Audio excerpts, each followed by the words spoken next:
So yun guys, Epson L121 ayaw mag-print yung block.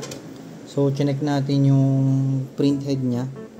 Wala talaga siyang lumalabas dun sa block kapag pinlashing natin. So meron yung ibang color pero yung block wala talaga. So ang ginawa natin, binabad natin siya.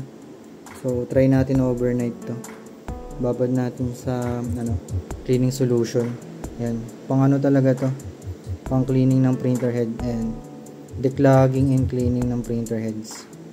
So yun, try natin kung matatanggal niya yung bara nung sa block, kasi nagpiprint yung block natin So yun, binaklas natin tong ink tank container nya, ink tank. Tapos dito tinanggal lang natin yung tatlong screws. Yan, tapos ito yung mga container nya, yung cartridge.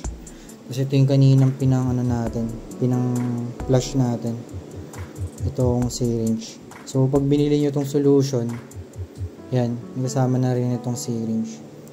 So yun, try natin siya overnight.